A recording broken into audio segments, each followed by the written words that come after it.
Le secret de la douche de 3 heures du matin. Je suis venu à Paris pour m'installer chez mon fils, et c'est là que j'ai découvert qu'il prenait sa douche à 3 heures du matin, chaque nuit.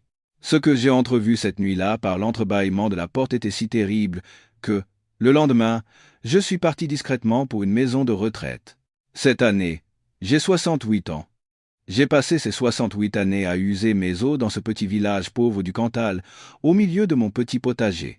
Le chien, et même le bruit du vent frôlant l'auvent de la grange, tout m'était familier.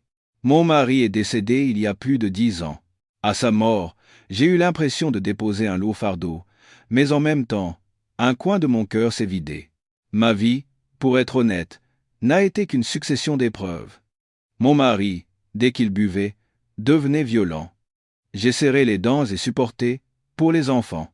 Aujourd'hui, mon fils, Julien, a brillamment réussi à Paris et insistait pour que je vienne vivre avec lui.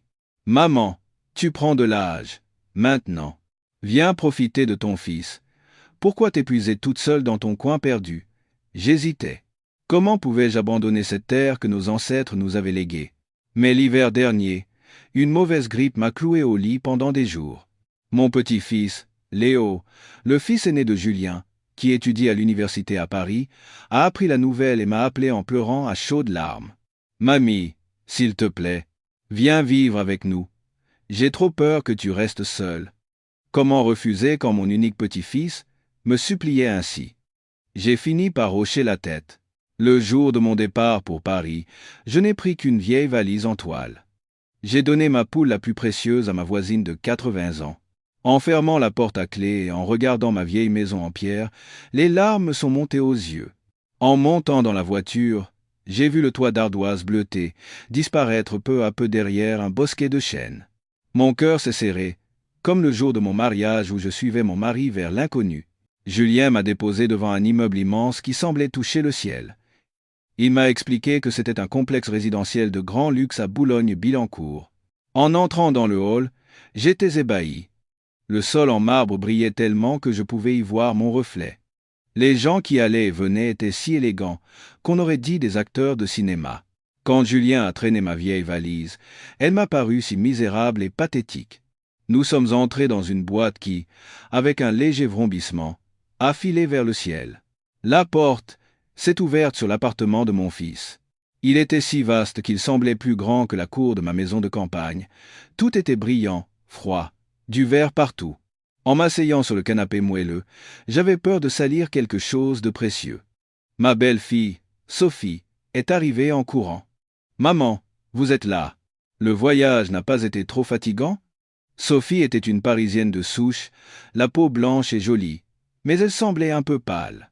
Elle était prévenante, m'apportant de l'eau, me coupant des fruits, mais je la sentais comme une ombre. Pour chaque geste, elle semblait guetter l'approbation de Julien. Mon fils, Julien, était devenu un autre homme. Même ses vêtements semblaient taillés au cordeau, ses cheveux gominés et peignés en arrière. Il m'a tapoté l'épaule. « Tu vois, maman, c'est 1000 fois mieux que la campagne, non? Maintenant, ne t'inquiète plus de rien et repose-toi. On a préparé ta chambre. Si tu as besoin de quoi que ce soit, demande à Sophie. » Le premier dîner fut un festin. Du homard breton, des poissons au nom que je ne connaissais pas, des choses que je n'avais vues qu'à la télévision. Mais étrangement, je n'avais pas d'appétit. L'atmosphère autour de la table en verre était glaciale.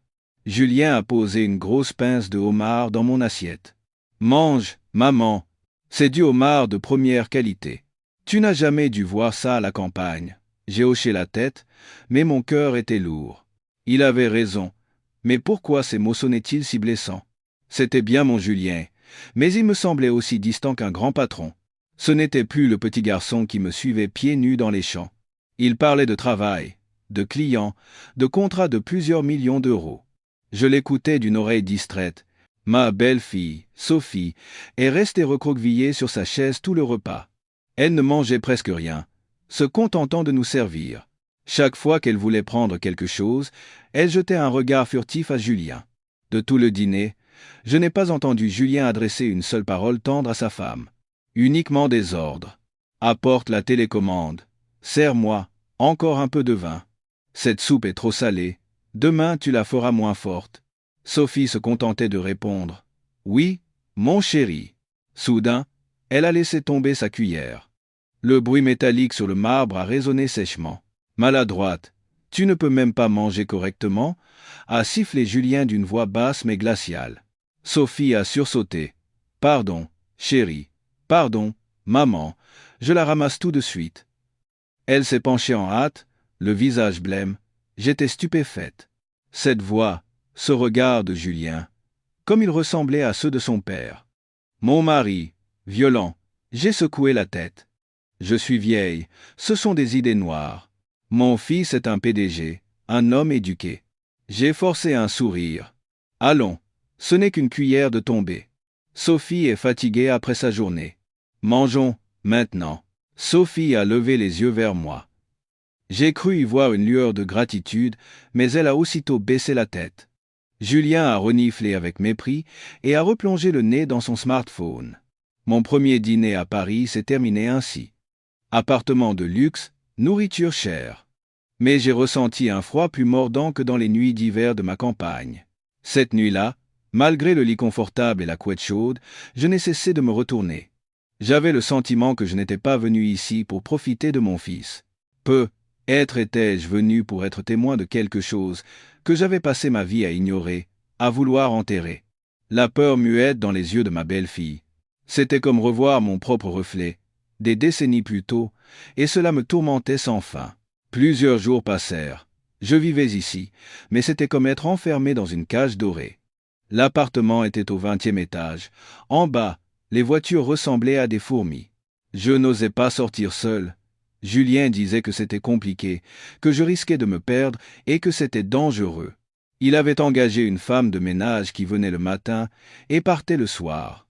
Sophie restait à la maison toute la journée, silencieuse comme une ombre. J'ai essayé de lui parler. « Sophie, cet après-midi, si on allait faire un tour au marché, je m'ennuie à rester enfermée. » Sophie, qui s'occupait de ses orchidées, a sursauté. « Oh, non maman. C'est la femme de ménage qui fait les courses. Si vous voulez quelque chose, dites-le moi, je commanderai et ce sera livré directement ici. Julien n'aime pas que tu sortes? Non, non, ce n'est pas ça. C'est juste qu'il y a de la pollution, et ce n'est pas bon pour votre santé. Maman. » Encore un mensonge.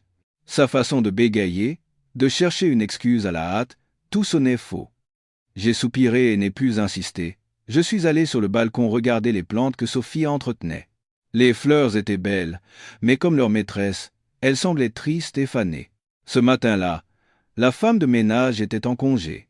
Sophie s'affairait dans la cuisine depuis l'aube. Par habitude, je me suis levé tôt pour l'aider. « Laisse-moi au moins éplucher les légumes, » dis-je. « Non, maman, allez dans le salon regarder la télévision. J'ai presque fini. » Sophie me repoussait toujours ainsi.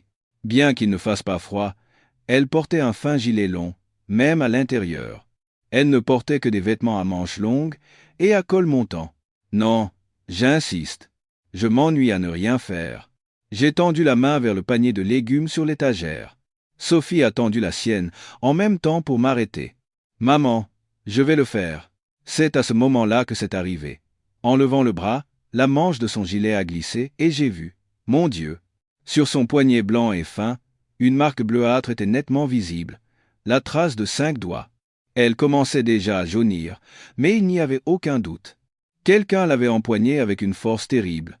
Mon cœur s'est arrêté, mon corps s'est mis à trembler. « Sophie, ta main !» Ai-je balbutié, mon doigt tremblant pointé vers la marque. Sophie, horrifiée, a vite rabaissé sa manche pour cacher la blessure. Son visage était exsangue.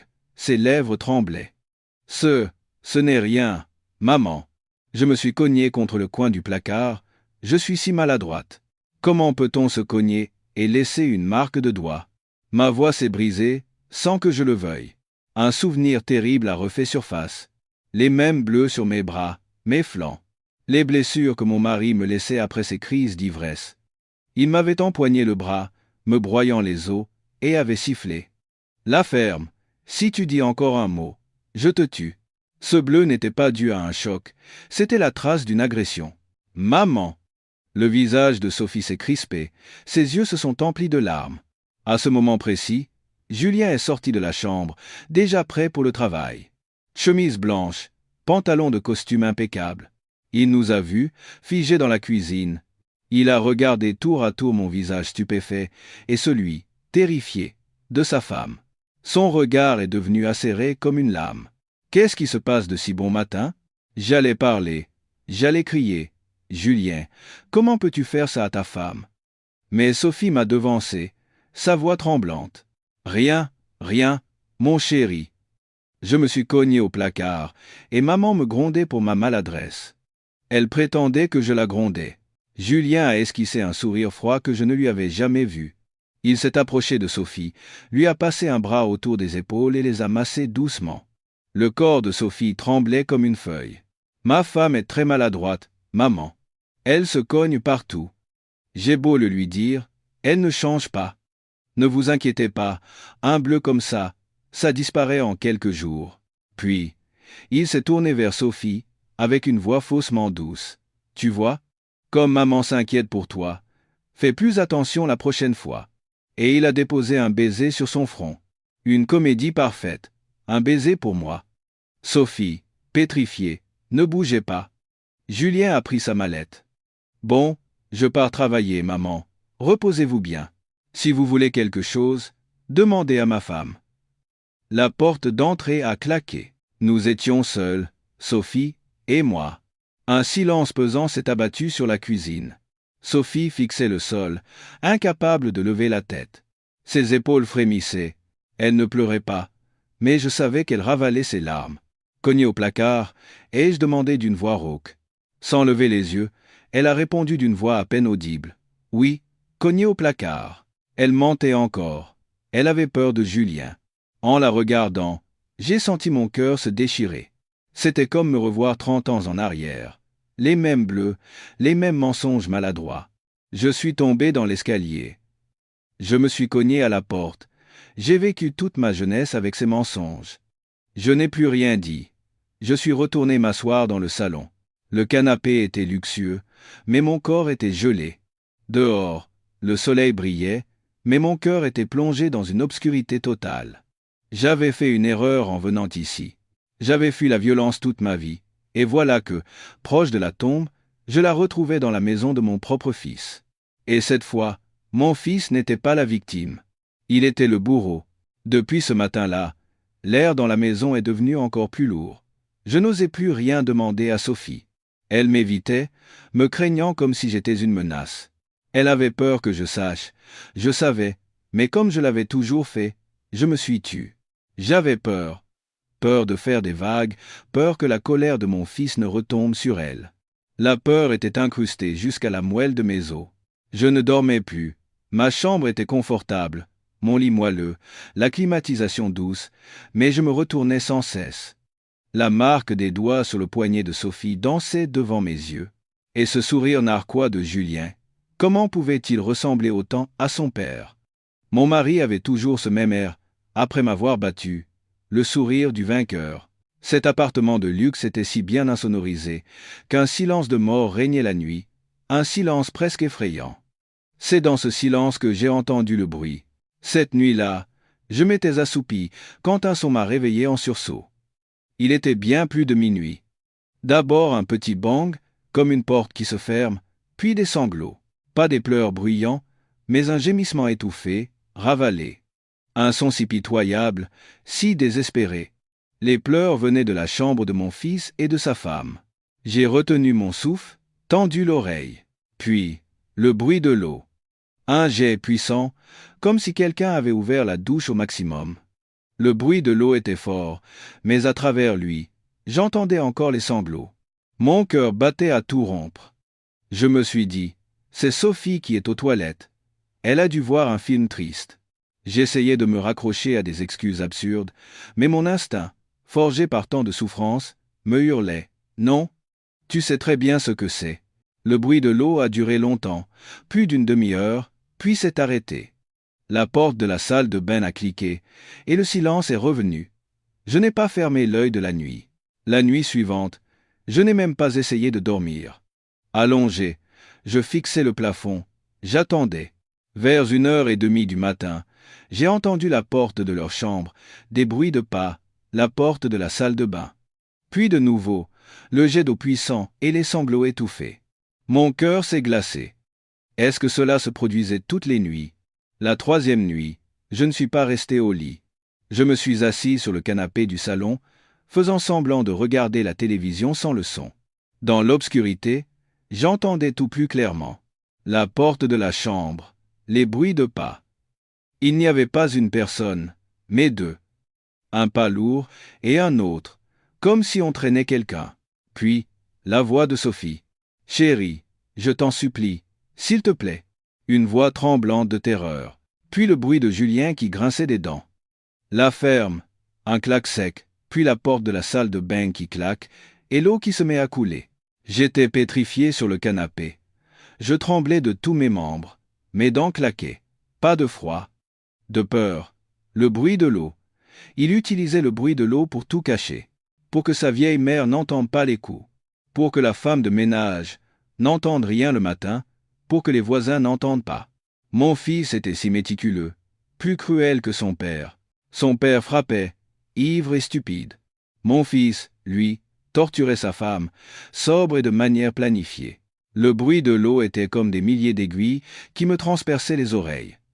Cette nuit-là, le son de l'eau ne couvrait pas tout. J'entendais Sophie pleurer, gémir de douleur. « Ne me frappe pas, j'ai mal. » Je me suis bouché les oreilles. Je ne voulais plus entendre. Je voulais fuir, retourner dans ma campagne. Mais mes pieds étaient comme enracinés au sol. J'étais une mère lâche. J'ai été lâche toute ma vie. Le bruit de l'eau a duré près d'une heure. Quand il s'est arrêté, j'étais au bord de la folie. Je me suis traîné jusqu'à ma chambre et j'ai verrouillé la porte. Je me suis effondré sur le sol, le dos contre la porte. Les larmes coulaient sans fin. Je pleurais, pour ma belle-fille, et pour moi-même. Je pleurais en maudissant ce destin qui répétait la tragédie de la vie des femmes. Le fils que j'avais mis au monde torturait une autre femme, comme son père m'avait torturé. Mon Dieu, quel péché avais-je commis? Pendant plusieurs jours, j'ai vécu un enfer. Je n'ai pas dormi une seule nuit correctement. Vers 1 heure du matin, le son de cette torture recommençait. L'eau, les sanglots, parfois, le bruit de quelque chose qui se brise. Le jour, Sophie redevenait une ombre. Vêtements longs, col montant, maquillage pour cacher les bleus. Mais elle ne pouvait pas cacher ses yeux bouffis, vidés de toute âme, terrorisés. Elle me regardait sans me voir.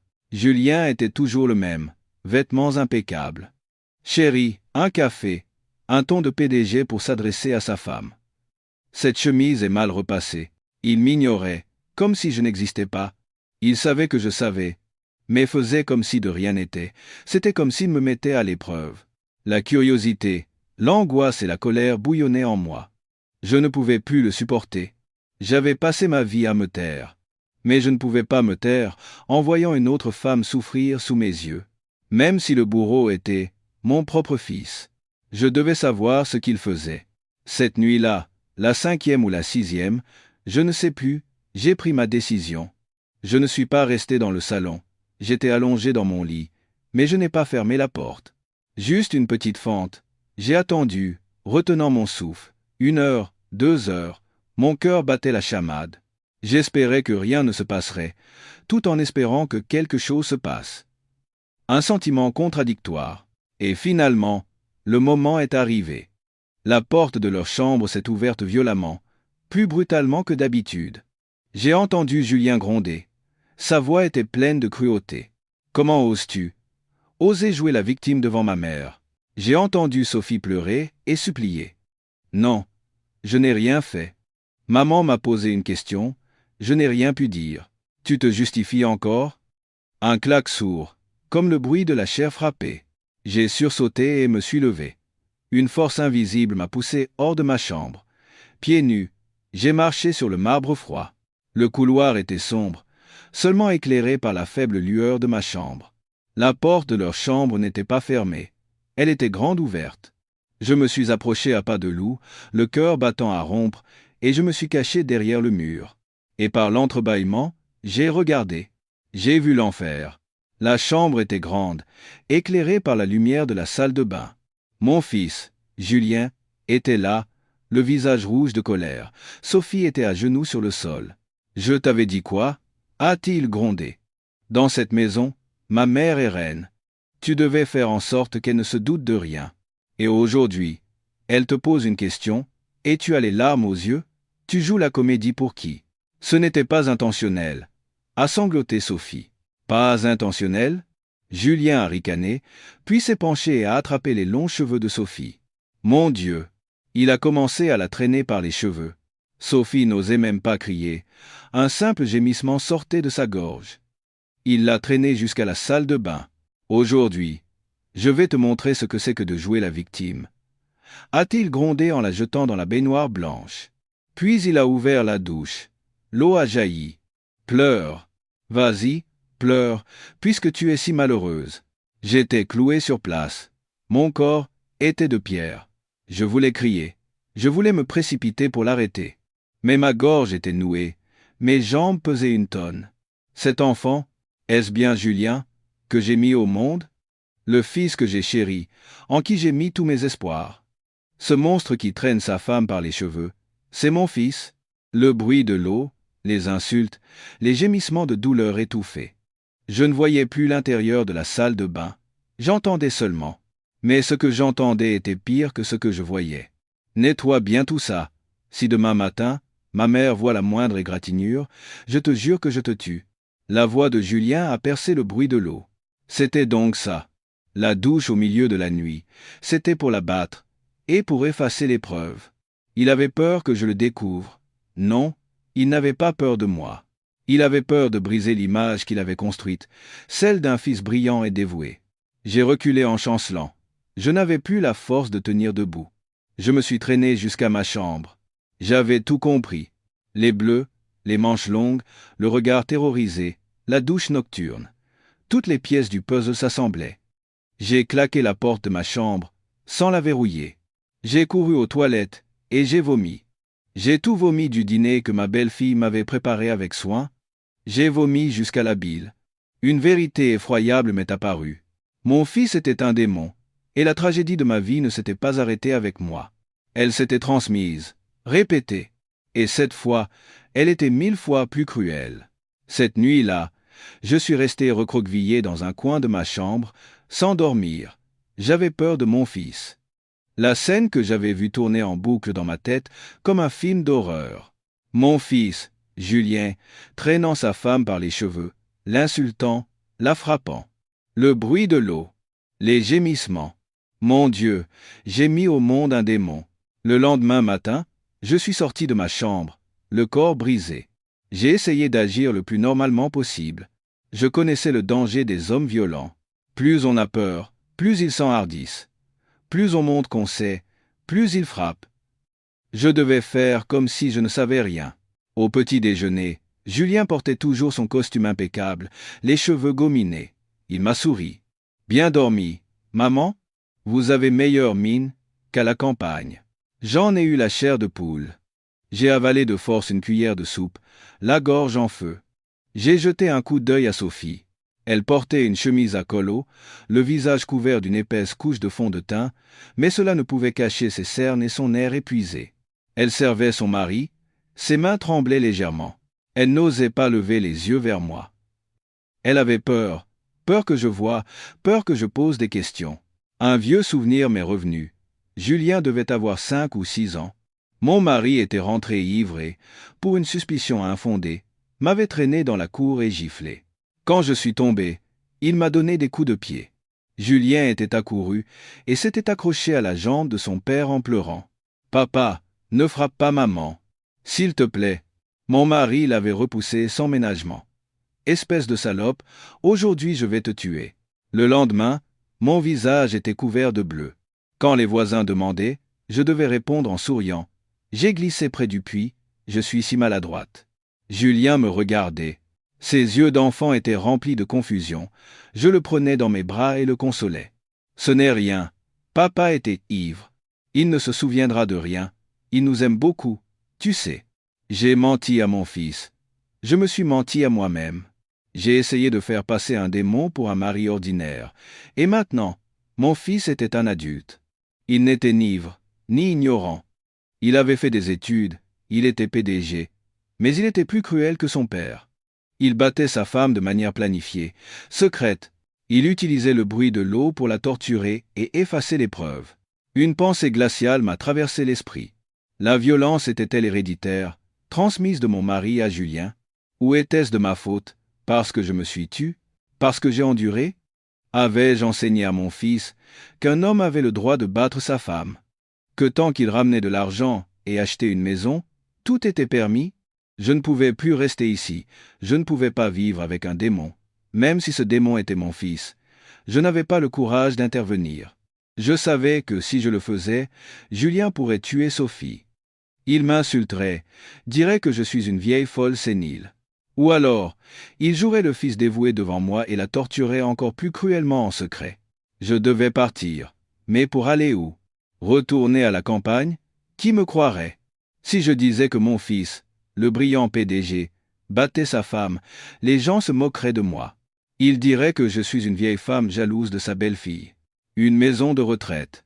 L'idée m'a traversé l'esprit. Oui, une maison de retraite. Un EHPAD. Si je disais que je voulais y aller, pour voir des amis de mon âge, pour être pris en charge, personne ne pourrait contester cette raison. J'ai attendu. Au dîner, Julien était de bonne humeur. Il avait signé un gros contrat. Il a ouvert une bouteille de vin et m'en a offert un verre. Maman, un verre pour fêter ça. J'ai pris mon verre d'eau, respiré profondément, et j'ai regardé mon fils droit dans les yeux. Julien, ai-je dit. Ma voix était si calme que j'en fus moi-même surprise. J'ai bien réfléchi. Je crois que je devrais aller dans une maison de retraite. Le verre de vin de Julien s'est immobilisé en l'air. Son sourire a disparu. Sophie, qui se servait, a laissé tomber ses couverts. « Maman, qu'est-ce que vous racontez ?» a froncé Julien. « Je vous ai fait venir jusqu'à Paris pour m'occuper de vous. J'ai fait quelque chose de mal? Ou Sophie vous a déplu ?» Il a fusillé Sophie du regard. Sophie a sursauté, agitant les mains. « Non, comment oserais-je? Non, ai-je coupé ?» Ma voix était toujours aussi calme. « Vous êtes très gentil avec moi. La maison est belle, la nourriture abondante. Mais je n'arrive pas à m'y faire. » J'ai soupiré. J'ai tellement l'habitude de vivre seul à la campagne. Ici, j'ai l'impression d'être un oiseau en cage. Être entouré de murs du matin au soir, c'est trop étouffant. Franchement, je préférerais aller dans un endroit où je peux être avec des gens de mon âge. Faire de la gymnastique le matin, jouer aux cartes l'après-midi, discuter. Je pense que ce serait plus agréable. Tu ne voudrais pas me laisser aller à l'EHPAD? J'ai parlé d'un ton suppliant. Julien m'a dévisagé. Son regard était scrutateur. Je sentais son irritation. Il pensait sans doute que je rejetais sa générosité ou que je lui faisais honte. Le PDG d'une grande entreprise qui met sa mère dans une maison de retraite. « Maman, a-t-il dit d'un ton menaçant, ne dites pas de bêtises. Votre fils s'occupe de vous. Pourquoi iriez-vous là-bas? » J'ai pris ma décision. Ma voix est devenue plus ferme. Ce ne sont pas des bêtises. C'est une faveur que je te demande.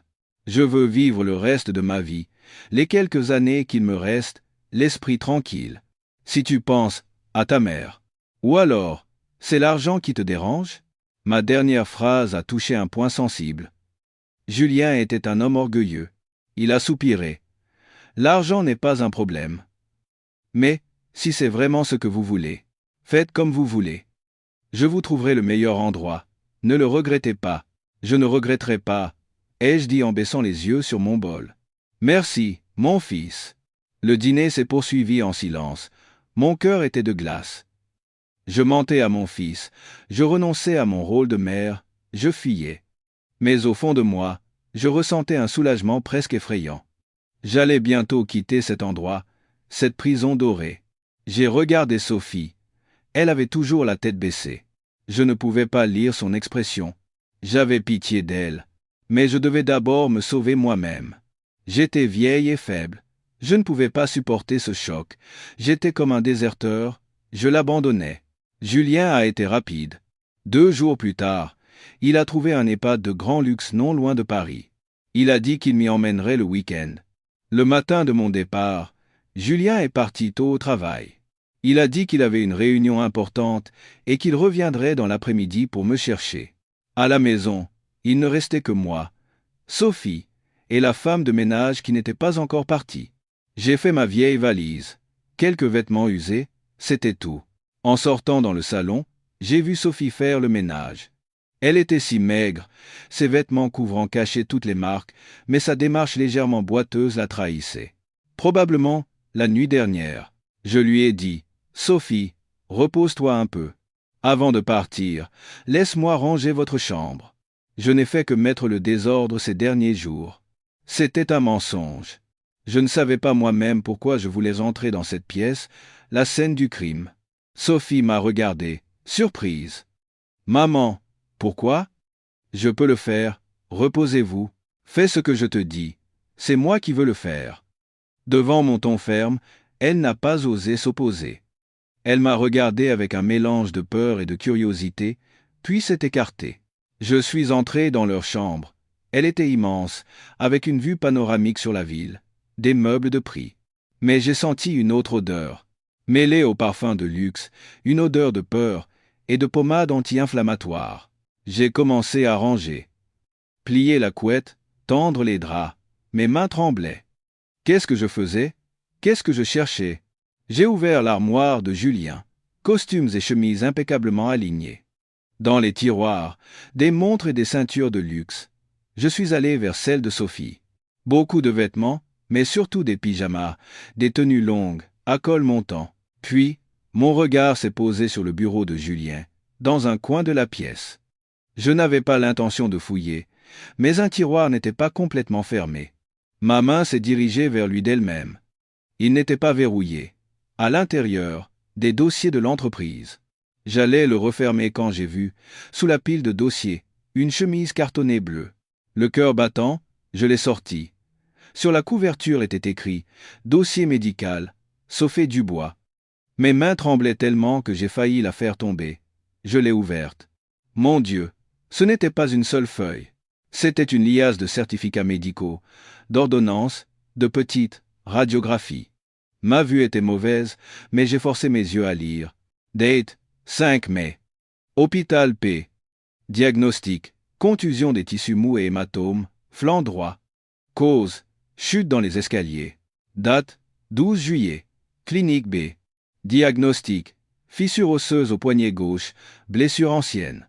Cause, s'est cogné à la porte. Date, 28 septembre. Cabinet T. Diagnostic, suspicion de fracture de la septième côte. Due à un impact violent. Cause, a glissé dans la salle de bain. Chute dans les escaliers. Cogné à la porte. Glissade, dans la salle de bain. J'ai continué à tourner les pages, des dizaines de feuilles couvrant les 3 ou 4 dernières années. Traumatisme crânien et hématome, à surveiller. Lèvres lacérées, 3 points de suture. Fracture ancienne. Je me suis effondré sur le sol. Le dossier est tombé sur mes genoux. Je ne pouvais plus respirer. Mon Dieu! Mon fils ne se contentait pas de battre sa femme.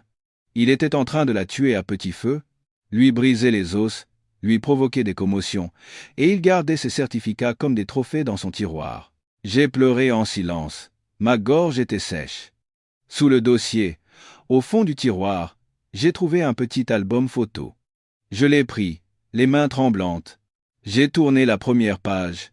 Une jeune femme en toge de diplômée souriait radieusement, des yeux qui pétillaient comme des étoiles, un sourire épanoui comme une fleur.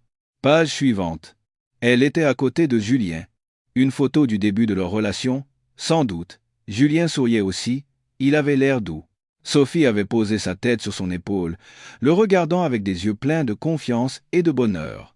En regardant la photo, j'ai vu Sophie, qui nettoyait faiblement à l'extérieur, maigre, pâle, une ombre sans âme. J'ai refermé l'album. Mes larmes tombaient dessus. Mon fils avait pris cette femme si lumineuse et l'avait transformée en un cadavre sans âme. Il avait caché les certificats médicaux, et avec eux, les photos de l'époque où elle était encore humaine. Les mains tremblantes, j'ai tout remis en place. J'ai refermé le tiroir. Je me suis relevé en m'appuyant sur le bureau et je suis sorti en chancelant. Sophie m'a vu. « Maman, qu'est-ce qu'il y a ? » ?»« Votre visage. » Je n'ai rien dit. J'ai marché droit vers ma chambre. J'ai fermé la porte et je me suis assise à côté de ma vieille valise. Maintenant, je savais. Je ne pouvais pas partir. Non, je devais partir. Mais pas pour fuir, pour trouver un moyen de sauver ma belle-fille. Je ne pouvais pas affronter le démon que j'avais enfanté à main nue. Je devais sortir, trouver de l'aide, briser ce cercle vicieux. Mon mari avait échappé à la justice par la mort, mais mon fils, lui, paierait. Le week-end, Julien m'a conduite à l'EHP dans sa grosse voiture allemande, noire et imposante. Sophie était là aussi. Elle portait ma vieille valise et suivait en silence. Pendant le trajet, Julien n'a pas dit un mot. Lunettes de soleil noires, visage de glace. Je savais qu'il était en colère, parce que je lui faisais honte. L'EHPAD était en effet un établissement de grand luxe, situé en banlieue, dans la verdure. L'air était pur. On aurait dit un hôtel de villégiature pour personnes âgées. Julien voulait montrer qu'il ne manquait pas d'argent et que tout cela était de ma faute. Pendant les formalités d'admission, il a dit au directeur « C'est ma mère, prenez bien soin d'elle. Donnez-lui tout ce qu'elle désire.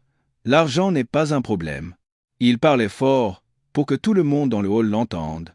L'image d'un fils dévoué. Je l'ai regardé, le cœur froid. Sophie a tiré ma manche. « Maman, prenez bien soin de vous. » Sa voix tremblait. Elle me regardait avec des yeux suppliants, comme un petit animal abandonné. Elle avait peur que, si je partais, plus personne ne la protège, même si je n'avais rien pu faire. J'ai serré doucement sa main. J'aurais voulu lui dire « Sophie, tiens bon, je vais trouver une solution. » Mais je n'osais pas. Julien aurait pu voir. Je me suis contenté de hocher la tête. « Toi aussi, prends soin de toi. » Julien ne m'a même pas dit au revoir. Affaire réglée, il a tourné les talons et est retourné à sa voiture. Sophie l'a suivi à petits pas. La voiture noire, emportant le démon et sa victime, a disparu derrière le portail. Je suis resté là, ma vieille valise en toile à la main. J'étais officiellement une vieille femme abandonnée par son fils, admise dans une maison de retraite. Mais étrangement, je n'étais pas triste. Au contraire, je me sentais soulagé d'avoir échappé à cette prison dorée étouffante. Une infirmière m'a conduite à ma chambre, la 203, une chambre double. « Madame, vous serez ici avec Madame Yvette. C'est une dame très gentille. Allez-y, faites connaissance. » J'ai ouvert la porte. La chambre était claire et propre. 2 lits. Près de la fenêtre, une vieille dame était assise en train de tricoter. Cheveux blancs, mais le teint rose et le regard très vif. En me voyant, elle a souri, un sourire édenté mais doux. « Vous êtes nouvelle ? Venez vous asseoir. Je m'appelle Yvette. Et vous ? » J'ai posé ma valise. « Je m'appelle Martine. Je viens de la campagne et je vais vivre ici maintenant. »« Ah, d'où venez-vous ? » ?»« Moi aussi. Je suis de la campagne. Je suis venu ici pour ne pas être un fardeau pour mes enfants. » Yvette parlait d'une voix enjouée. Je me suis assise au bord du lit. Mon esprit était confus. C'était une inconnue, mais je me suis dit qu'il est parfois plus facile de se confier à un étranger qu'à sa propre famille. Yvette était très sociable. Elle m'a raconté que ses 2 fils vivaient en Amérique, qu'il voulait qu'elle vienne, mais qu'elle avait préféré rentrer en France pour être avec des amis. Elle m'a regardé et a demandé « Mais vous, Martine, qu'est-ce qui ne va pas ? Vous avez l'air si soucieuse. Ce sont vos enfants qui vous ont forcé à venir ?» J'ai secoué la tête. « Non, c'est moi qui ai voulu venir. »« C'est étrange, » a dit Yvette, en plissant les yeux. « Votre fils a l'air très aisé, la voiture qu'il avait tout à l'heure. Pourquoi quitter une belle maison pour venir ici ? » Je suis restée silencieuse. Je ne savais pas par où commencer. Ce terrible secret m'écrasait. Les os brisés, les certificats médicaux, la photo de Sophie souriante, le bruit de l'eau au milieu de la nuit. Les larmes ont jailli. Je ne pouvais pas les retenir. Yvette, voyant mes larmes, a posé son tricot. Elle a pris ma main ridée et maigre. « Allons, qu'est-ce qui se passe ? Ne pleurez pas, il faut parler pour se soulager. On n'est que 2 vieilles ici, qu'est-ce qu'on a à cacher ?» La main d'Yvette était chaude. Depuis la mort de ma mère, personne ne m'avait tenu la main avec autant de tendresse.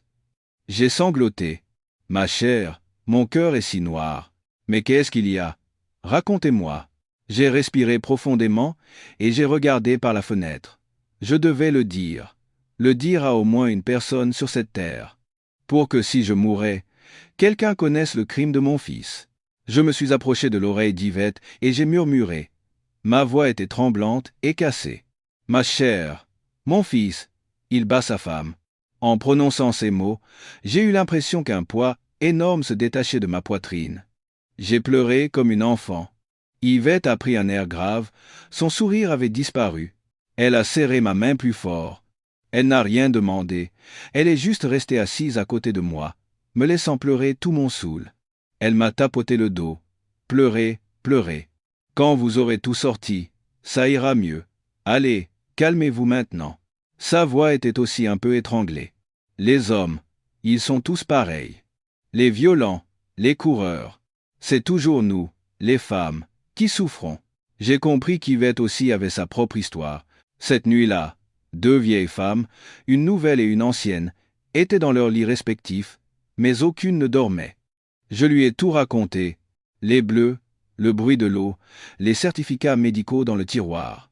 J'ai tout raconté en sanglotant. Yvette, allongée, ne faisait que soupirer. Ses soupirs me semblaient plus tragiques que mes propres pleurs. J'ai passé une semaine à l'EHPAD. La vie ici était différente. À 8 heures, la musique de la gymnastique douce retentissait. Les résidents sortaient dans le jardin. Je les ai suivis pour délier mes membres raides. Puis le petit déjeuner, les médicaments, et chacun vaquait à ses occupations. Certains lisaient le journal, d'autres jouaient aux cartes, d'autres s'asseyaient dans le jardin. Moi, je ne faisais rien. Je restais assise, l'esprit vide. L'inquiétude pour Sophie me rongeait comme une lame. Comment allait-elle depuis mon départ? Était-elle encore plus battue? Julien avait-il déversé sa colère sur elle? J'avais un vieux téléphone portable, mais je n'osais pas appeler. Si Julien l'apprenait, Sophie serait en danger. Yvette, me voyant dépérir, m'a dit « Martine, à ce rythme, tu vas t'effondrer avant de pouvoir sauver ta belle-fille. Il faut vivre, il faut être en forme pour pouvoir faire quelque chose. Occupe-toi l'esprit. Que puis-je faire ?» Elle soupirait. Apprendre. Il y a un atelier de création de fleurs en papier et en soie, c'est très amusant. Je t'y emmène. Yvette m'a tiré par la main. Je l'ai suivi à contre-cœur. Si je pouvais oublier ne serait-ce qu'un instant, tout était bon à prendre. L'atelier avait lieu dans la salle commune. Quelques résidents étaient assis autour d'une grande table, avec du papier de couleur, des ciseaux, de la colle, du fil de fer. Ils fabriquaient des lotus. Un homme d'âge mûr, aux cheveux poivre et sel, en chemise simple, passait entre les tables pour donner des conseils. Il avait l'air doux et bienveillant. Yvette m'a dit « C'est Monsieur Jean-Pierre. C'est un bénévole. Il a été enseignant toute sa vie. Même à la retraite, il ne peut pas s'arrêter. C'est quelqu'un de très bien. » Nous nous sommes assises. Monsieur Jean-Pierre, me voyant, a souri. « Bonjour, madame. Vous êtes nouvelle ? Vous voulez essayer ? » ?»« Oui, mais je ne sais pas faire ça, » ai-je dit d'une voix faible. « Ce n'est pas grave, c'est très facile. Tout le monde peut le faire. En faisant cela, l'esprit s'apaise. » Sa voix était chaude et douce. Il m'a donné une pile de papier rose et des ciseaux. « Suivez le modèle pour découper les pétales. » J'ai pris les ciseaux, les mains tremblantes. Je ne savais plus depuis combien d'années je n'avais pas découpé du papier. Quand Julien était petit, je découpais de vieux tissus pour lui faire des jouets. Et maintenant, j'étais assise ici, à découper un lotus. Mes mains étaient malhabiles. Je découpais de travers. À côté, Yvette avait déjà fait plusieurs pétales, tandis que je peinais encore. Monsieur Jean-Pierre est passé et s'est arrêté à côté de moi. Sans me juger, il a pris ma main pour corriger ma prise des ciseaux. « Tenez-les comme ça, vos mains tremblent. Allez-y doucement, rien ne presse. » Il m'a aidé à découper, trait par trait. Il était si patient. J'ai levé les yeux vers lui. Son regard était doux, mais intelligent. Ce regard me rappelait quelqu'un. Je me suis tu, découpant, collant, pliant. Mes mains étaient pleines de colle, mais étrangement, comme l'avait dit Monsieur Jean-Pierre, mon esprit s'apaisait. En me concentrant sur les pétales, je pouvais oublier Julien, le bruit de l'eau. Ma tête embrouillée semblait se reposer un peu. À la fin du cours, j'avais réussi à faire un lotus. Il était de travers, sans grâce. Comparé à ceux des autres, il était misérable. J'ai essayé de le cacher, honteuse. Monsieur Jean-Pierre s'est approché, a pris ma fleur et l'a regardée attentivement. La fleur que vous avez faite, a-t-il dit, la forme est encore maladroite, mais elle a une âme. Vous avez plié ce pétale avec beaucoup de soin. Vous avez des doigts de fée. Revenez demain pour en faire d'autres. J'étais stupéfaite. Des doigts de fée. Depuis combien de temps n'avais-je pas entendu ça? Mon mari m'avait toujours traité de maladroite, de lente comme une tortue. Mon fils, Julien, me considérait comme une vieille femme sénile, une seule personne. Il y a très longtemps, une seule personne m'avait dit cela. Martine, vous êtes si intelligente. Vous apprenez plus vite que les hommes du village. C'était monsieur Jean-Pierre, le jeune instituteur qui nous donnait des cours du soir dans mon village. J'avais 10 à 7 ou 10 à 8 ans. J'ai levé brusquement la tête et j'ai fixé l'homme devant moi. Cheveux poivre et sel, silhouette élancée, regard doux. Mais je n'étais pas sûr. C'était il y a 50 ans. J'ai dit d'une voix faible, « Oui, merci monsieur. » Je suis retourné dans ma chambre avec mon lotus de travers. Pour la première fois depuis des années, j'ai senti une pointe de ce qu'on pourrait appeler la paix dans mon cœur. Une paix fragile, née au milieu d'une tempête. Un instant, je me suis senti revivre. Je n'étais pas seulement la mère de Julien, une victime. J'étais Martine, et je venais de créer une fleur. Les jours suivants, j'ai continué à aller à l'atelier. J'ai appris à faire des roses, des chrysanthèmes. Mes mains tremblaient moins. Monsieur Jean-Pierre continuait à m'enseigner avec patience. Il me complimentait. « Madame Martine, vous apprenez si vite. En quelques jours, vos fleurs ont complètement changé. » Je me contentais de sourire timidement. Mon cœur était toujours aussi lourd. Comment ces fines feuilles de papier pourraient-elles effacer le souvenir des os brisés dans le tiroir? Le soir, quand Julien venait me voir, mon cœur se serrait à nouveau. Il ne venait pas parce que je lui manquais. Il venait me surveiller. Il apportait des paniers de fruits chers, de la soupe de luxe et passait des appels professionnels bruyants. Il voulait montrer à tous les HPED à quel point il était un fils riche et dévoué. Sophie venait avec lui, comme une ombre, de plus en plus maigre. Elle n'osait pas me regarder, et je n'osais rien lui demander. Je savais qu'une simple question de ma part pouvait la condamner cette nuit-là. Que devais-je faire? Je me retournais dans mon lit la nuit. Yvette m'a conseillé. Tu dois trouver un allié. Seul, tu ne peux rien faire. Un allié? Qui pouvais-je avoir? Soudain, j'ai pensé à mon petit-fils, Léo, le fils de Julien et Sophie. Léo était la fierté de notre famille. Gentil, bon élève. Il était en 2e année d'université à Paris. Il vivait en résidence universitaire et ne rentrait pas souvent à la maison. Quand j'étais arrivé à Paris, je ne l'avais pas vu, car il était en période d'examen. Il me manquait terriblement. Né dans cette maison, son âme semblait être restée pure. Il était gentil et affectueux, comme sa mère. Quand il venait à la campagne, enfant, il me suppliait. « Mamie, raconte-moi une histoire d'avant. » Se pourrait-il qu'il sache? Il a vécu des années dans cette maison. Comment aurait-il pu ne rien voir? Mon cœur s'est mis à battre. Je devais l'appeler. J'avais son numéro dans mon vieux téléphone. Le problème, c'est que je n'osais pas. Julien était capable de surveiller mon téléphone, celui de Sophie, et même celui de son fils. S'il apprenait que j'avais parlé à Léo, je devais utiliser un autre téléphone. J'ai demandé à Yvette. « Yvette, pourrais-tu me prêter ton téléphone un instant? Je voudrais appeler mon petit-fils. Le mien n'a plus de crédit. » Yvette m'a regardé fixement, puis, sans poser de questions, m'a tendu son smartphone. « Va dans le coin du jardin, où il n'y a personne. » Les mains tremblantes, j'ai pris le téléphone. Je me suis assis sur un banc au fond du jardin, sous un grand arbre. J'ai composé le numéro, une sonnerie, 2, 3. J'ai presque arrêté de respirer. Allô? C'est qui? La voix d'un jeune homme, un peu fatigué.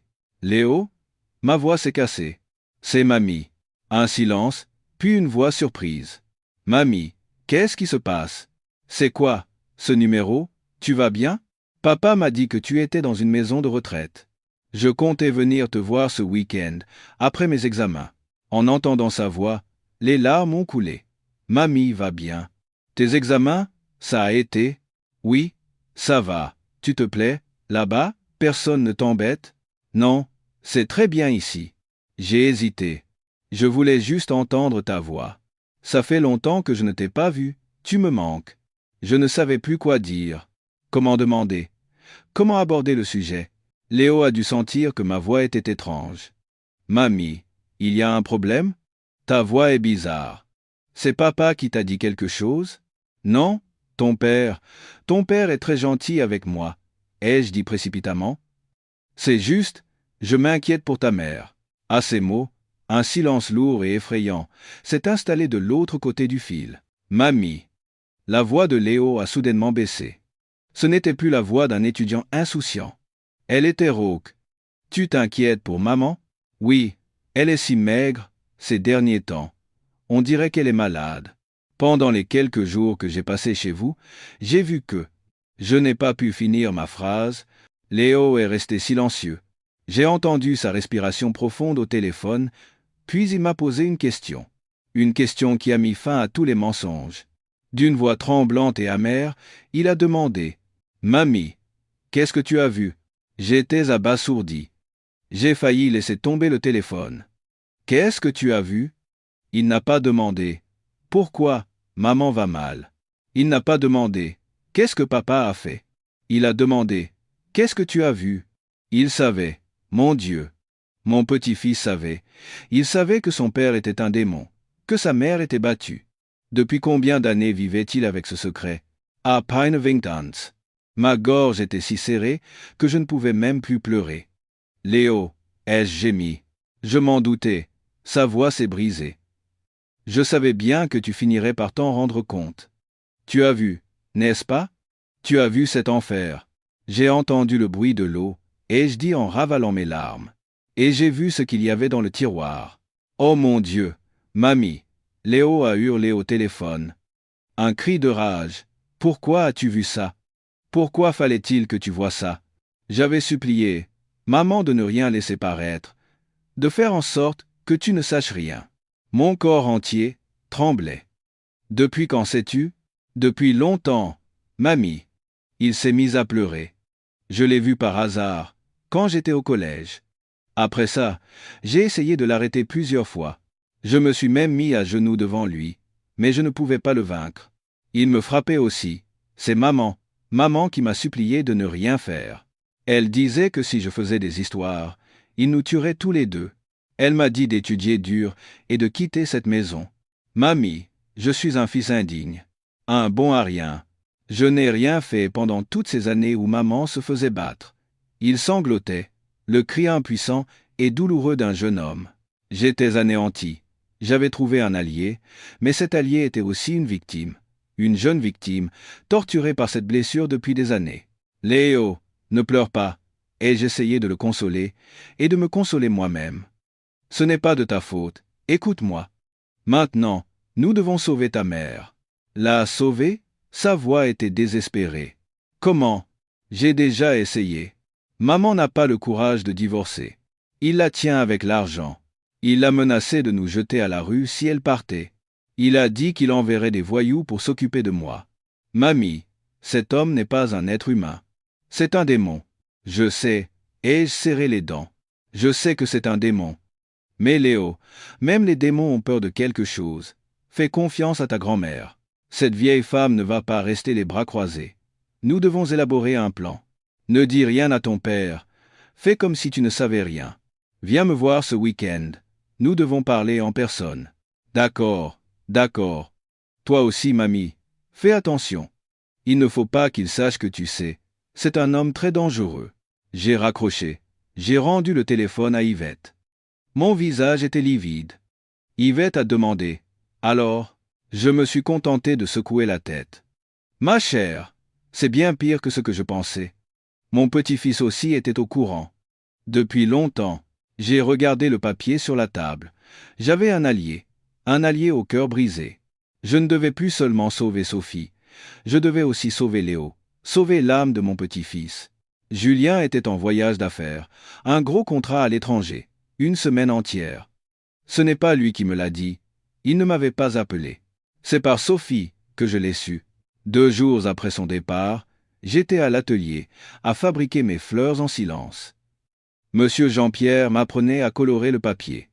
Soudain, une infirmière est entrée en courant. « Madame Martine, vous avez de la visite. » J'ai sursauté. « Léo ?» Mais c'était un jour de semaine. Il devait être à l'université. Je suis sorti en hâte. Et je me suis figé. C'était Sophie. Elle était recroquevillée dans un coin. Un vieux manteau, un bonnet enfoncé sur la tête, un masque. Avec son petit sac en toile, on aurait dit une voleuse. Je me suis précipité. « Sophie, qu'est-ce que tu fais ici ?» Elle regardait autour d'elle, terrifiée. « Maman, je suis venu en cachette. » J'ai pris sa main. « Viens, vite, dans ma chambre. » J'ai presque couru. Yvette, en nous voyant, a hoché la tête en silence et est sortie, fermant la porte derrière elle. Elle avait compris. Dès que nous fûmes dans la chambre, Sophie s'est effondrée sur le sol, son sac est tombé. Elle a levé la tête et a enlevé son masque. Mon Dieu, j'ai dû mettre ma main devant ma bouche pour ne pas crier. Un côté de sa joue était enflé et bleu. Le coin de sa lèvre était fendu et couvert d'une croûte de sang. Je tremblais. Il t'a encore frappé ? Avant de partir. Sophie n'a rien dit. Elle s'est contentée de pleurer. Elle a enfoui sa tête sur mes genoux, ses épaules secouées par les sanglots. C'était un gémissement, mais elle essayait encore de se retenir. L'habitude de la peur. Il est parti, maintenant. Je l'ai caressé. Il n'est pas là. C'est bon. Pleure, ma fille. Laisse tout sortir. Comme si une digue avait cédé, Sophie s'est mise à pleurer à chaudes larmes. Elle pleurait comme quelqu'un qui n'a jamais pu le faire. Elle a hurlé. Des années de souffrance refoulées ont explosé. « Maman, je n'en peux plus. Je ne peux plus vivre. Maman, sauvez-moi. » Je l'ai prise dans mes bras. 2 femmes, non, 2 femmes malheureuses, se sont étreintes au milieu de cette chambre d'EHPAD. Je l'ai laissée pleurer pendant 1 heure, jusqu'à l'épuisement, puis je lui ai servi un verre d'eau tiède. « Bois, et raconte-moi ce qui s'est passé. » Elle a pris le verre, les mains tremblantes. C'était la veille de son départ. Il ne trouvait pas une cravate, et il s'est mis en colère contre moi. Je lui ai dit que je l'avais mise dans le tiroir, il m'a accusé de mentir, de l'avoir cachée exprès pour le mettre en retard à sa réunion, et il m'a giflé. Elle a montré sa lèvre fendue. Quand je suis tombé, il m'a donné un coup de pied dans les côtes. Elle s'est recroquevillée de douleur. C'est une bête, et je serrai les dents. Pas un homme. Sophie, pourquoi ? Pourquoi as-tu supporté ça pendant des années ? Tu es une femme instruite. Pourquoi t'es-tu laissé faire ? Sophie a secoué la tête, les larmes coulant à nouveau. Maman, où voulez-vous que j'aille ? Comment oserais-je divorcer ? Vous ne savez pas, Julien contrôle tout. L'argent que j'avais gagné avant, c'est lui qui l'a. Il dit qu'une femme doit rester à la maison, qu'elle n'a pas besoin d'argent. Même l'argent pour les courses, c'est par la femme de ménage qu'il me le donne. Je n'ai pas un seul euro en poche. J'étais anéanti. Pas un seul euro ? Non, elle a ricané, un rire plus amer que des larmes. Je vis dans une belle maison, je roule dans une belle voiture, mais je suis une mendiante. Pour m'acheter le moindre vêtement, je dois lui demander la main. Et même là, il m'insulte, me traite de dépensière. Je n'ai même pas de quoi m'acheter une salade. Comment oserais-je divorcer ? Où irais-je ? Mes parents sont morts, aucun parent ne m'accueillerait. Et puis, il y a Léo. Elle s'est remise à sangloter. Léo est mon seul espoir. J'ai peur que si je fais des histoires, Julien ne lui fasse du mal. Il m'a menacé. Il a dit que si je lui désobéissais, il briserait la vie de Léo, qu'il ne pourrait plus jamais relever la tête. J'ai si peur, maman. Elle a pris ma main. Maman, je sais que vous avez vu. Je sais que vous êtes venu ici parce que vous n'en pouviez plus. Mais je vous en supplie, ne faites rien. Si vous intervenez, il me tuera. Il ne nous laissera pas tranquilles. S'il vous plaît, faites comme si vous n'aviez rien vu. Elle me suppliait. Après avoir été battue à mort, elle me suppliait de ne rien faire. La peur avait rongé sa raison et sa dignité. J'ai regardé ma belle-fille. Le bleu sur son visage, le désespoir dans ses yeux. Mon propre reflet m'est apparu. Quand mon mari me battait, je suppliais les voisins. C'est notre affaire, ne vous en mêlez pas. Moi aussi, j'avais eu peur. Moi aussi, j'avais supporté. Et j'avais commis une erreur. Mon endurance avait engendré un démon. Cette fois, je ne ferai pas d'erreur. J'ai serré la main de Sophie, et je l'ai regardée droit dans les yeux. D'une voix ferme que je ne m'étais jamais connue, j'ai dit, « Sophie, écoute-moi bien. Tu t'es tue assez longtemps, et moi aussi. Cette fois, j'ai marqué une pause, je ne t'abandonnerai pas. Mais tu dois m'écouter. » J'ai essuyé ses larmes. Ce bleu, ce n'est pas de ta faute. Ne pas avoir un sou en poche, ce n'est pas de ta faute. Avoir peur, ce n'est pas de ta faute. C'est entièrement la faute de Julien.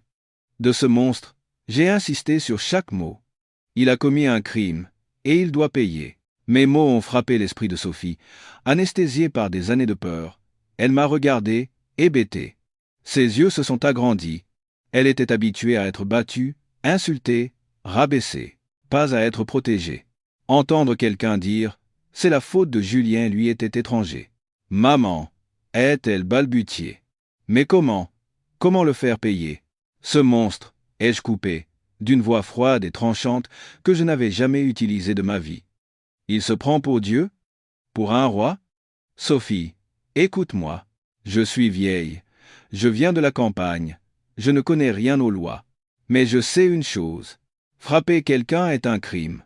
Briser les os de sa femme est un crime encore plus grand. Tu comprends? Tankwasi. Je sais, mais elle tremblait encore. Comment le prouver? Les certificats médicaux, il les a tous cachés.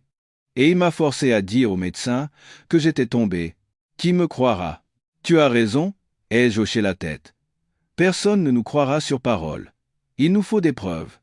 Des preuves irréfutables. Les certificats que j'ai vus, on ne peut pas les prendre. Il nous tuerait. Mais toi, tu as vécu des années avec lui. N'as-tu rien gardé? Une photo? Un enregistrement? N'importe quoi. J'ai demandé sans grand espoir. Je pensais que cet oiseau effrayé n'aurait jamais osé. Sophie a baissé la tête, silencieuse. Elle se tordait les doigts, puis, comme si elle se souvenait de quelque chose, elle a relevé la tête. J'ai quelque chose. Elle s'est dirigée vers son sac. À l'intérieur, quelques sous-vêtements usés. Les mains tremblantes, elle a sorti les vêtements. Au fond du sac, enveloppé dans un vieux plastique, il y avait un livre. Non, pas un livre. 2 gros carnets à couverture rigide bleue, comme des livres de contes, jaunis par le temps. Qu'est-ce que c'est? J'ai retenu mon souffle. C'est, a murmuré Sophie, comme si les murs avaient des oreilles. C'est mon journal intime. Elle a posé les 2 carnets sur mon lit. Je ne sais pas pourquoi je les ai pris. J'étais tellement paniqué, j'ai dû penser à prendre ce que j'avais de plus précieux. J'avais peur qu'ils reviennent, qu'ils fouillent la maison et qu'ils les trouvent. Elle a ouvert le premier carnet. Mon Dieu! Je pensais que c'était un journal sentimental. Ce n'était pas le cas. Des pages et des pages noircies, à l'encre bleue et noire. Certaines parties étaient floues à cause des larmes. 5 mai. Aujourd'hui, Julien m'a giflé 2 fois parce que j'ai cassé un verre. Ma joue gauche est enflée. 12 juillet, Julien est rentré ivre, m'a traîné dans la salle de bain et m'a plongé la tête dans l'eau. Parce que je lui ai demandé pourquoi il rentrait si tard. 28 septembre, Julien a jeté un cendrier qui m'a touché à la tête. J'ai saigné. J'ai dû me faire un bandage moi-même. Léo a vu et a pleuré. J'ai dû lui dire que maman était tombée. Je lui ai fait jurer de ne jamais rien dire à son père. 15 novembre, Julien m'a cassé l'auriculaire. Parce que je n'avais pas repassé sa chemise, j'ai dû mentir et dire que ma main s'était coincée dans la porte. J'ai tourné les pages, les mains tremblantes. Ce n'était pas un journal intime. C'était un acte d'accusation. Le registre d'un crime. Des centaines, des milliers d'agressions. La date, la raison, la blessure et comment elle l'avait cachée. Même les jours où Julien s'était excusé étaient consignés. 20 décembre, Julien s'est mis à genoux et a pleuré. Il a promis que c'était la dernière fois. Il m'a offert un bracelet en diamant. Je l'ai cru. Page suivante.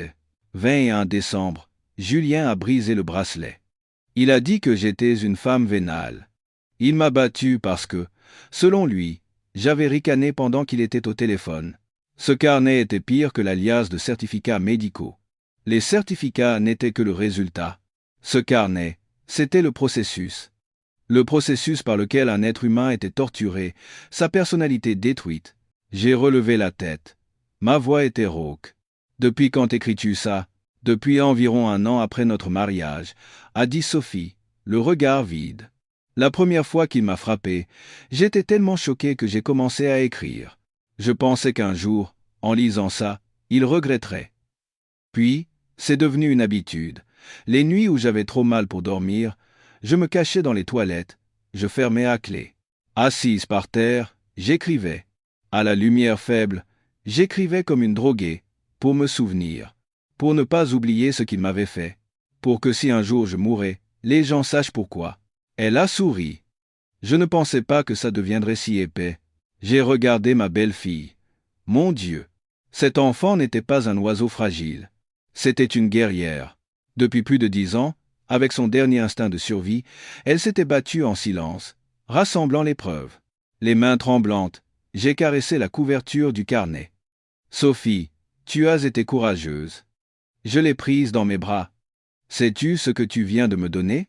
Ce n'est pas un journal. C'est ta vie. C'est ton arme. Tu t'es sauvée toi-même. Maman. Elle était encore confuse. Mais est-ce que ça peut servir de preuve? Ce ne sont que mes écrits. Oui, ai-je dit fermement. Je suis convaincu que c'est une preuve. Les dates sont écrites, n'est-ce pas? Si elles correspondent aux dates de ces certificats, c'est une preuve irréfutable. J'ai mis les 2 carnets au fond de mon sac, et je les fermés. Rentre vite, avant qu'il ne se doute de quelque chose. Tu dois te comporter comme si de rien n'était. Sophie, à partir de maintenant, tu dois jouer la comédie. Parfaitement. Faire semblant d'avoir toujours peur, d'être toujours soumise. Il ne doit surtout pas se douter que tu as changé. Compris? Oui, d'accord. As-tu encore des marques sur le corps? Elle a hoché la tête. J'ai encore un bleu sur le flanc. Parfait. Ai-je serré les dents? Garde-le. Ne mets pas de pommade. Attends Léo. J'ai sorti de la poche de mon chemisier quelques billets froissés. Mes économies. Prends ça. Ce n'est pas beaucoup, mais prends un taxi. En arrivant, efface le numéro d'Yvette et toutes les traces. Sophie a pris l'argent, les mains tremblantes. Le regard qu'elle me portait avait changé. Il n'y avait plus seulement de la peur. Il y avait une lueur, faible, mais naissante, d'espoir. Elle a hoché la tête fermement. Oui, d'accord. J'y vais. Maman, vous aussi, prenez soin de vous. Elle a remis son bonnet, son masque, et a disparu aussi vite qu'elle était venue. J'ai fermé la porte et je me suis assis sur mon lit. Mon cœur battait. Pour la première fois de mes 70 ans de vie, j'ai eu le sentiment de faire quelque chose de juste. Je n'étais plus Martine la fuyarde. J'étais Martine qui préparait la guerre.